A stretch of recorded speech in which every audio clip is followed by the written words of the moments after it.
Congresswoman is facing federal charges. LaMonica McIver, accused of assaulting a police officer during the storming of a New Jersey ICE facility.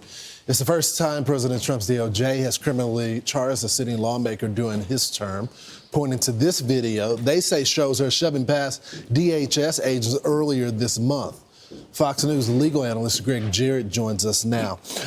Greg, thanks so much for joining the program. Good morning. I want to take her being a congresswoman off the table and just the laws that were broken here and what they're saying that they're going to charge her with. It's 18 U.S. Code 111A1, assaulting, resisting, impeding certain officers and employees. That's forcibly assault, resist, opposes, impede, intimidates, or interferes with. Does she meet that? Well, the feds say it does. The body cam footage that they have, that others haven't seen, they say shows Representative McIver committing assault under the statute. And we've all seen some of the other video. There's a lot of shoving going on. But, Lawrence, understand that assault doesn't exclusively require physical contact. It can include intimidation or threats that create a reasonable apprehension of harm to a law enforcement officer. So, her words are equally as important as her physical acts. And of course, she's presumed innocent. She'll get her day in court. But if her defense is, as she now claims, that, I was just exercising legislative oversight, that's not going to work because lofty status as a member of Congress confers no special exemption for criminal acts. She and her fellow Democrats could have made an appointment to inspect the detention facility. That's the normal, orderly process. But instead, Homeland Security says they stormed through a gate, tried to get past security. That's when the melee occurred as officers stopped them. Democrats spent the last 4 years telling us, Lawrence, that nobody's above the law. Well, Representative McIver may find out that they were right about that. So let me rewind something for you because I just want you to see this, okay? And I just highlighted it just to make it really, really clear. It looks to me, and it may just be me, and you tell me, okay? It looks to me like she's shoving off the officer, okay? Just take a look. Let me put it on the big screen. His lofty status as a member of Congress confers no special exemption for criminal acts. She and her fellow... It looks to me like she's shoving off the police officer. Like, get off me, get off me. It's like if he's trying to break something up, as an officer, you get to break stuff up. Now, I have another question, and this is a bit more curious.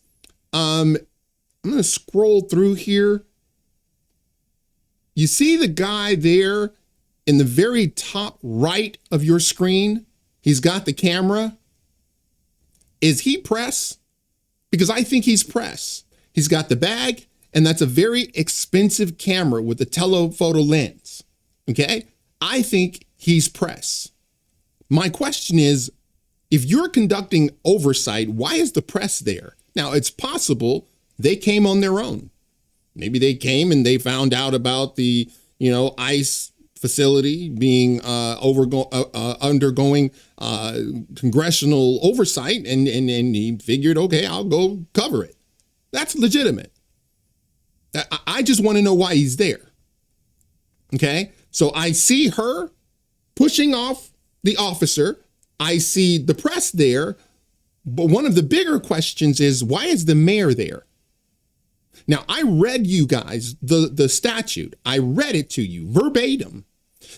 There is no provision for the mayor to conduct oversight. Why is he there? In fact, the statute is very specific. It is only for congressional members and their staff. Members of Congress and their staff. In fact, they are explicitly saying, if you're a local person, you don't get to tour this. Now, maybe they could give him a tour if they wanted to, but as a mayor, you don't get to come on ICE facility to conduct anything. None.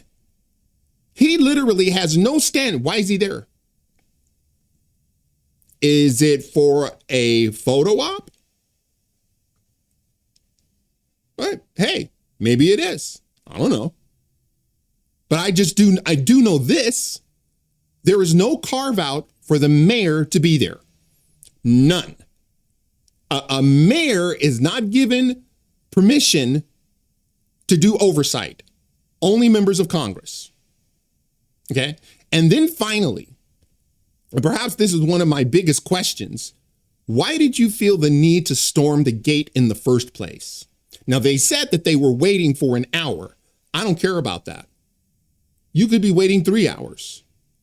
If ICE personnel are in the middle of something, just because you want to go down there unannounced, you have that right. That doesn't mean that they got to drop everything that they're doing to accommodate you. You'll get in when you get in, period. So I don't give a crap about that.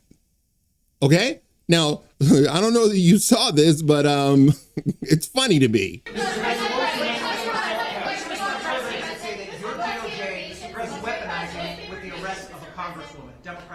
Oh, give me a break. Did you see her? She was out of control. Did you know, those days are over. The days of woke. The days of woke. No, I didn't. The days of woke are over. That woman, I have no idea who she is. That woman was out of control. She was shoving federal agents. She was out of control.